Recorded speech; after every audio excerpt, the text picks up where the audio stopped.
ગામનું તળાવ અચાનક ઉભરાયું છે અને રસ્તા પર ચાલવું મુશ્કેલ બન્યું છે. આજુબાજુ તળાવનું એકદમ પાણી ઉભરાણું હતું, કોઈ નાખવામાં કશું કરવામાં આવ્યું નથી. તો અચાનક જે પાણીથી ગરકાવ થઈ ગયો તેમાં નાના સાધનો અને મોટા સાધનોને પણ મુશ્કેલી થાય પણ બસો બંધ જ છે અને વિદ્યાર્થીઓને આવવા જવા માટે ખૂબ મુશ્કેલી.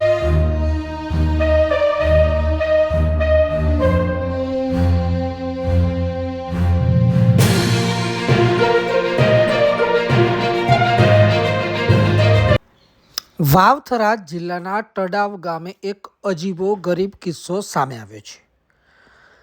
આ વાત જોઈ તમારું મન પણ કદાચ માનવા તૈયાર નહીં થાય. ભર શિયાળે અને વગર વરસાદે ગામનું તળાવ ઉભરાયું છે. ગામનું તળાવ ઉભરાતા જાહેર રસ્તા પર પણ પાણી ફરી વળ્યા છે, તો આજુબાજુ ચારે તરફ પાણી ફરી વળ્યા છે.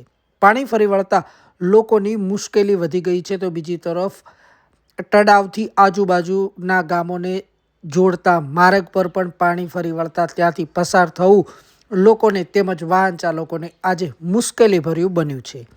આ પાણીમાંથી પસાર થવું નાના વાહન ચાલકો માટે ખૂબ જ મુશ્કેલીભર્યું છે, તો બીજી તરફ સ્થાનિક લોકો જણાવી રહ્યા છે કે આ પાણીના કારણે સ્કૂલની બસ પણ બંધ કરી દેવામાં આવી છે, જેથી કરીને બાળકોનું ભણતર પણ બગડી રહ્યું છે. તળાવ કેવી રીતે ઉભરાયું તેની જો સ્થાનિક લોકોના જણાવ્યા મુજબની વાત કરવા જઈએ તો સ્થાનિક લોકોએ જણાવ્યું હતું કે આ તળાવ અચાનક 15 દિવસ પહેલાં ઉભરાયું હતું અને પાણી રસ્તા પર ફરી વળ્યા હતા. પાણીના તળ અહીંયા ખૂબ જ ઊંચા હોવાથી તે પાણી અચાનક બહાર આવી ગયું હતું અને તળાવમાં રહેલું પાણી ઉભરાઈ જવા પામ્યું હતું. સત્ય શું છે તે તો એક મોટો સવાલ છે, પરંતુ અત્યારની આ પરિસ્થિતિને લઈ અહીંના લોકો ભારે મુશ્કેલીનો સામનો કરી રહ્યા છે. ત્યારે હવે તમે પણ સાંભળો શું કહે છે ગ્રામજનો અને સરપંચ. સરહદી વાવથરા જિલ્લાના તળાવ ગામનું તળાવ અચાનક ઉભરાયું છે અને આ તળાવના પાણી રસ્તા પર ફરી વળતા અનેક ગામના રસ્તા પર ચાલવું મુશ્કેલ બન્યું છે. અહીંથી પસાર થતો આ માર્ગ પર પાણી ફરી વળ્યું છે. આ પાણીમાં ખાડા પણ જોવા મળી રહ્યા છે. અહીંથી નાના વાહન ચાલકોને પસાર થવું ખૂબ જ મુશ્કેલ બની રહ્યું છે. સ્થાનિક લોકોનું કહેવું છે કે છેલ્લા 15 દિવસથી અચાનક આ પાણી તળાવ ઉભરાયું અને રસ્તા પર આવી ગયું છે, જેથી કરીને અમારે અહીંયા ચાલવું ખૂબ જ મુશ્કેલ બન્યું છે.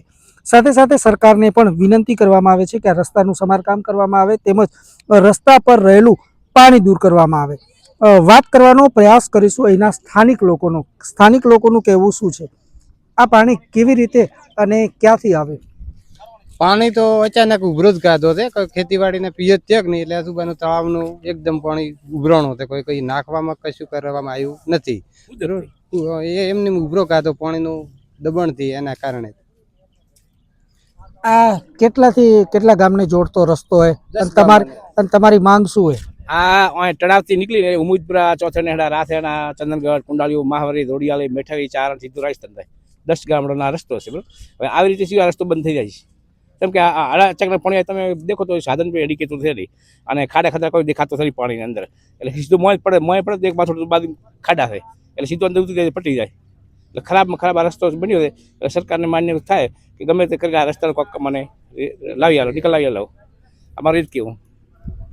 અહીંના સ્થાનિક સરપંચ પણ છે, તો તેમની જોડે વાત કરવાનો પ્રયત્ન કરશું. સરપંચ સાહેબ, આ કેટલા ગામને જોડતો માર્ગ એ આ બાબતને લઈ તંત્રને કોઈ રજૂઆત કરવામાં આવી કે નહીં. અંદાજિત 10 ઉપર ગામોને જોડતો રસ્તો છે.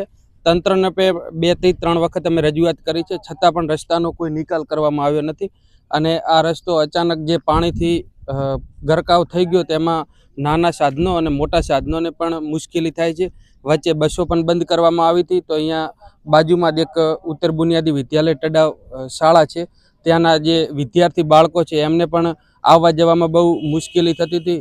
તો તંત્રને મીડિયાના માધ્યમથી રજૂઆત કરીએ છીએ કે અહીંયા જો નાળા મૂકી અને રસ્તો ઊંચો લેવામાં આવે તો ભવિષ્ય માટે પણ આ ગામડાઓ માટે સારું છે. અને વારંવાર રજૂઆત કરવા છતાં પણ કોઈ નિકાલ આવતો નથી. અને તંત્રને આ મીડિયાના માધ્યમથી કહેવામાં આવે છે કે જલ્દીથી આ પાણીનો નિકાલ કરવામાં આવે અને અહીંયા નાળાની કંઈક સુવિધા કરવામાં આવે અને રસ્તો ઊંચો લેવામાં આવે એવી અમારા મીડિયાના માધ્યમથી માંગ છે.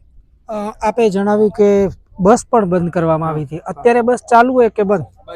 હાલ પણ બસો બંધ જ છે અને વિદ્યાર્થીઓને આવવા જવા માટે ખૂબ મુશ્કેલી છે. એમાં ખાસ કરીને જે વિદ્યાર્થીનીઓ હોય છે એમને બસ સિવાય આવવા જવા માટે તેમને શાળાના જે છે વેકેશન જેવું થઈ ગયું છે અને એમને શાળાની અંદર ભણતર બગડે છે. આ રસ્તા પર શાળાઓ પણ આવેલી છે. અહીંયા સ્થાનિક બસોની સુવિધા પણ રોકી દેવામાં આવી છે. ત્યારે સ્થાનિક લોકો તેમજ સરપંચની પણ માંગ છે કે તાત્કાલિક ધોરણે સરકાર દ્વારા યોગ્ય નિર્ણય લેવામાં આવે.